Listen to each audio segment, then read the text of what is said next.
First interview, I'm with Bill, and for those who don't know Bill, Bill used to be a narc at my high school. So Bill is an amazing person, and I actually found him when I was delivering mail on my route, and I asked him if I would be able to interview him, and he said yes, so I'm here today. And so thank you, Bill, for letting me interview you. My pleasure. And okay, we'll start off with the first question. I wanted to ask, what have been your biggest takeaways in life, since you've been through so much in your life, I assume. What are the biggest things that you've taken away from life? Probably that your life, my life, is nothing to be taken granted for. It can be taken away at any time. I've been through some pretty drastic automobile accidents that taught me that life is precious and you should try to do what you can to get the most out of it. Definitely. Yeah. Couldn't agree more with that. I mean, I've had my own experiences with life too, and it's just been, you always have to be grateful for every day. Every day is a blessing in life. Yeah. Yeah. That's awesome that you have that, that mindset. So, and then if you can give yourself advice, 30 years back, what would you tell yourself? What would you tell yourself to do differently now that you've had all this experience since then? Because of what has happened to me, my situation, I wasn't able to do the things that I set out to do because I hate to keep dwelling on this automobile thing, but I lost my family in an automobile accident in '84, and it just changed everything. I had my general contractor's license at the time, and everything came to a stop in a matter of 30 seconds. So I guess as far as that regard goes, just stay off the freeways. Yeah, well, I didn't know that. That's crazy. I mean, yeah. That's definitely life changing. Yeah. So I mean, at least you can take away from that is like you never drive drunk. No. And we did a lot of those every 15-minute things at school. I was always involved with that. Yeah, definitely.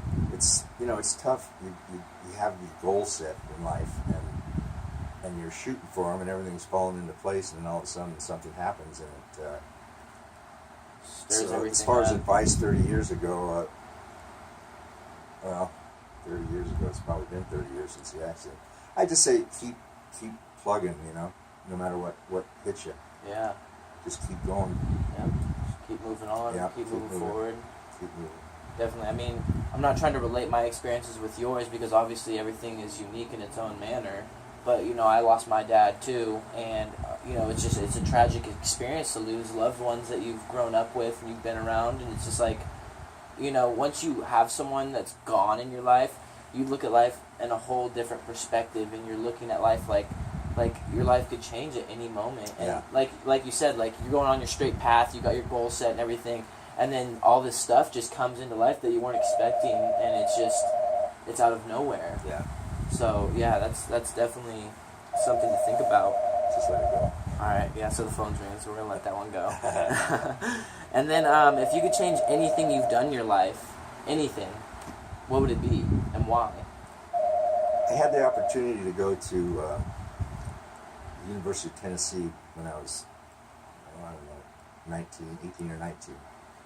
And I met some people that lived there, and I could have gone and lived with them. And it would have been nice had I done that. I wish I would have done that, because my life would have been completely different. That and the University of Tennessee at the time, well, as probably now, is a pretty nice place to be when you're 19 years old. Yeah, I bet. So, anywhere, traveling anywhere. Yeah. Your question was what? Like, what would you change? So, Yeah. that does answer the question. Like, you wanted to change, you would rather have gone to the University of Tennessee and experienced that. Yeah. Of course, then I wouldn't have met all you crazy characters. Exactly. So that's why I think, everything happens for a reason. Yeah. That's my opinion, but I believe that everything happens in the way that it's planned out to be. Like, whether it's good or bad. Exactly. Yeah. So, it teaches you lessons, and you grow and you get better from it, and you just get through all the all the mud and all the muck, and it makes you who you are today. Keep plugging. Exactly. One day at a time. Yeah, I like that. Keep plugging. I'm going to use that. Keep on plugging. And then, so my last question is, what advice would you give some youngsters like myself, to live their life in a more fulfilling and like successful way? Like, what would you, if you could stand in front of a stage and talk to every, young person in America, what would you tell them? I'd say if you can stay in school and get a degree, no matter what it is, because you can do whatever you want to do. You can be a rock and roll scientist if you want, a rock and roll astronaut, it doesn't matter. Heck yeah. But school is important, and I know a lot of people don't like it. I really wasn't into school, but if you're going to school, stay in school if you can. Stick it out, Definitely. And if not, just be what you want to be and enjoy what you want to be. Make sure you enjoy it. Yeah. Because if you don't, it gets old real fast. Yeah. So find something that you like. Exactly. If it doesn't pay the mega bucks, I think happiness is worth more than money. I would agree. To a certain degree. Well, yeah, I mean, to a certain degree, but yeah, if you're doing something you have a passion with, then you're always going to love your life regardless of how much money is in your bank account. Yeah. So yeah, I definitely agree with that. Yeah, I mean, you got to have the greenbacks. Yeah. But exactly. It's nice to have a job that you like. I loved working in school. Yeah. And because I did construction for all those years, and it got to a point where I was dreading getting up and going to work because I knew it was going to be a tough day. Mm-hmm. You knew it was ahead already. Oh yeah. But here, doing something that I didn't make nearly as much money, but yet it was an enjoyable experience.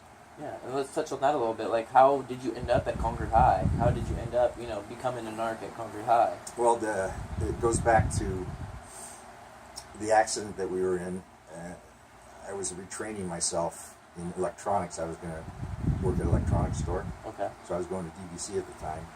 And then my son, who was, I guess, 2 years old at the time, I was taking care of him. He was with me. And when he started kindergarten at Monty Gardens, they found out that I was available during the day.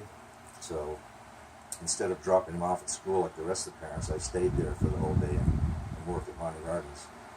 And then I went to Sequoia Middle School, and I developed a noon sports program from there. Wow. So it kind of evolved. In fact, at one point, some of the students that I was dealing with, I'd known since kindergarten. So the joke was that they were following me all the way, instead of vice versa. Yeah. But that's how, it was just kind of a fluke thing. So kind of domino affected into... Yeah. And I realized working at Monty Gardens at elementary, I liked working with kids. Yeah. So. Definitely. And then I was able to move along and progress with everybody, so I could see obviously I went through it myself, but it was a lot different back then. So by the time I hit high school, I was pretty prepared for what was going on. Yeah, I mean, that's amazing because, in a sense, I feel like, you working with kids could be a way of you, like going through like a therapy or going through like a coping experience, just like kind of evolving as a person and growing, and like right. like you said, like it's just like a passion that you had and you enjoyed doing it every day. Yeah. So, that's awesome that you found that, and then it just, it just kind of presented itself to you. I should have gone back to school and become a teacher, but then I weighed the differences where teachers indoors in the classroom all the time dealing with a group of people at a time, where I was out and about with everybody, so I preferred being out and about. Yeah, and I'm the same way. I don't like working in an office, if they gave me, a position to be a manager or something, you're in the office more often, I would kind of have a difficult time accepting that because I like being out in the open in nature and like breathing in fresh air and talking to people. Like I would have never met you if I was working in the office. I would have, it wouldn't have happened. We wouldn't be having this interview right now. So, it's just everything happens for a reason. Yeah, whether you want it or not. And the thing is that it happens. Things happen. It seems like at the time they're happening slow, but to look back on it, you're always going, what happened at the time? Yeah. So that's the big just thing. find your niche to be in and enjoy it, and be ready to change if you need to change. Like just I adapt. changed. Yeah, you adapt. Yeah. So, if we could leave the viewers with one last thing, what challenge or what would you tell them to do? What kind of what kind of action would you suggest someone do to create a better life for themselves if you do anything? Just put it in your mind at a certain point what you want to be, what you want to do. Stay with that, and hopefully it's something that you enjoy. Mm-hmm. So just keep in mind, instead of taking that $100,000 a year job inside doing whatever, if it means half the price that you can make, but you're doing something you enjoy, I think it'd be well worth it. Oh, just find something that you like to do. Yeah. That's the main thing. Just find something you have a passion for, because if you don't, then you're not going to really want to do it for that much longer. Right. Don't get married. Don't start dating till you're 25. Yeah. Remember that one? That's a good one. Yeah, so you can kind of experience life. That's right. Without having to buckle down so fast. Yeah. Because when you go to school, when you go to college, you'll meet a whole different set of people. You know that, because you end up going to all DBC. Well, yeah, I'm at DBC right now. Okay, so you know it's a whole different life than high school. Totally. So if you can make it through high school without getting married or hitched, Yeah, or knocking it's a someone whole up or other something. world. Yeah. It's a whole other world. Well, I just want to say thank you very much, Bill, for your time. My pleasure. It was awesome interviewing you, and thank you so much for your time. It was my pleasure, like I say. All right. Carry on. All right. Thank you, Bill.